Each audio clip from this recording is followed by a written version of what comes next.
Hey guys, welcome back to another video, and in today's video we are out in the woods because I am reviewing the benchmade redoubt knife, and I'm going to show you kind of how it works in the woods, what it can do, and just kind of review the knife, the pros and cons.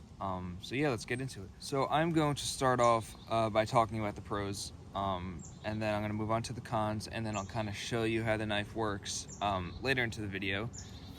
But what I really like about this knife is this blade finish. Now, I did look up what the finish is. It's like karaoke or something. I don't know how to pronounce it, but it's kind of like, I don't know. It's a nice coating though. It's nice and it's like smooth, but it's bumpy at the same time. And it keeps it very protected. And I love the way, benchmade knives are always great when it comes to closing and opening their knives, and this one just does super great as well. I got the Tonto version of this knife. You can also get one where there's the saw blade right here, which I actually originally had, but then I switched it out because I feel like I could get more use of a knife if it has a full blade. You can see that right there. It's CPM D2 steel, which I actually really like this type of steel. It's better than regular D2 steel. Like, it's way more tougher, way stronger, so it works great on this knife. And this knife is a hefty knife. Let me back this up.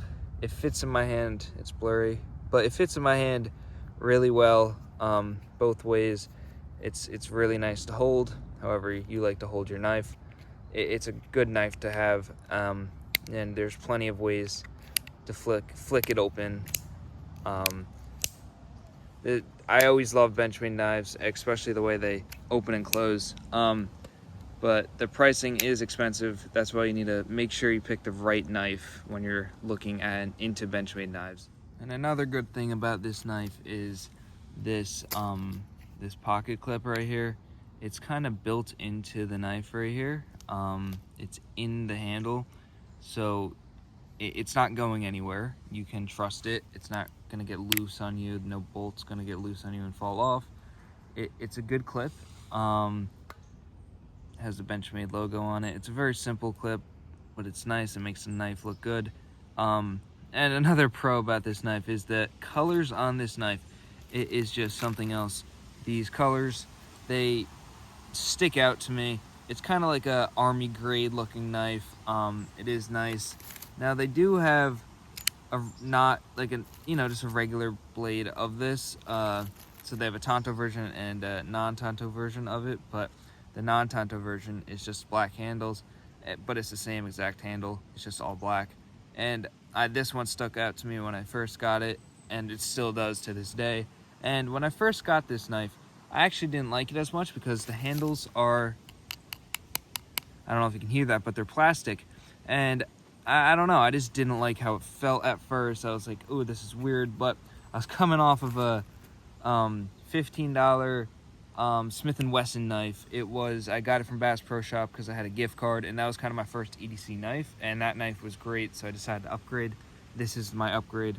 $15 knife to a $200 knife. It's a crazy upgrade, but I love this knife so much, and I think you should get it. But there are some cons about it. Now, some of the cons of this knife is, well, for me at least, I live close to the ocean. I'm very close to the ocean. I'm like a mile away from it.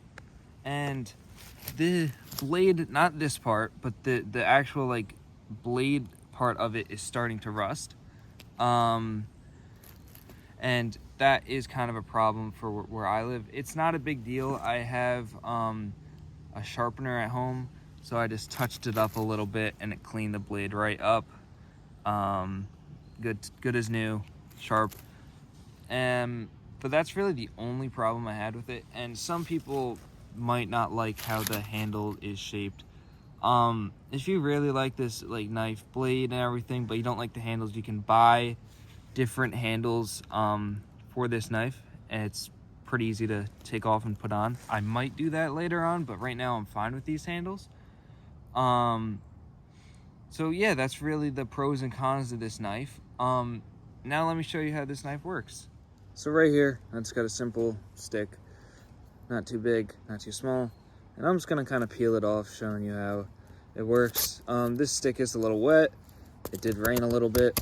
We're supposed to get a nor'easter soon on the East Coast, but this knife goes right through it. I can't really make feather sticks because it's wet, but just showing you how sharp it is, and it gets the job done. Now there is kind of like a nice place to put your thumb on here. They didn't add on the knife. Sometimes they do, sometimes they don't, but it easily cuts straight through this. That was a deep one, that was my fault, but I'm trying to get it on camera, it's hard.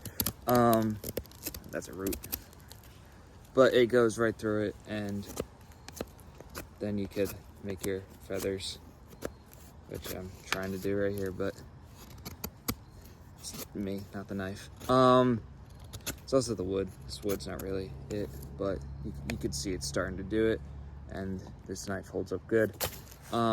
This does get a little dirty, but it is like when I go home, I can just easily wipe it off with some water and a paper towel, and it cleans right up. And you can see the Benchmade logo, it's already starting to rust. That's kind of how it was down here, but I just touched it up a little bit, and the rust came right off on both sides. But it's a great knife. And for some reason, if you need to cut down maybe a small twig or something, now this is really small, so it'll cut right through it. Let me just cut it. It cuts right through it after a couple hits. It's very sharp, so you don't need to be worried about this knife not cutting through stuff like that. Now this wood's very rotted, you can hear it. So I'm going to do a tip test, just like a little bit, you know, like that. Wow. Well,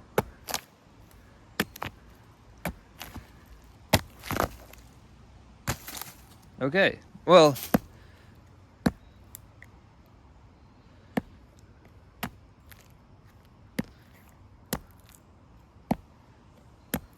so from what I've done, let me kind of clear it off with all this focus. The tip's fine. Well, that's what I'm trying to say. It's fine, it's just a little bit dirty, and it's still, there's like no wobble. It's a great knife. So I also brought the Civivi Mini Praxis with me. I just kind of wanted to give you a size comparison. Maybe you have this knife and you're looking to upgrade to kind of a knife similar to it. This knife is similar. This knife is actually lighter than this knife, and it's because of the handle is not plastic. I forget what the handle's called, but this knife is plastic, which is a plus because it makes it lighter if you are looking for a lighter knife to carry. And even though it's light, like even though this is heavier, this one's bigger. So do I recommend getting this knife? I absolutely recommend you get this knife. This is a great knife. The only problem that I somewhat have with it is the handle being the way it is in plastic, but it's fine, you get used to it. I'm pretty much used to it by now. And the steel that rusts. That's the only problem I have with it, but I did also get another Benchmade knife, which I will review soon. Thanks for watching today's video. Like, comment, subscribe, and if you have any questions, just comment down below. I can answer them for you. If I missed anything, just let me know. I think I got most of it at least. Thanks for watching today's video.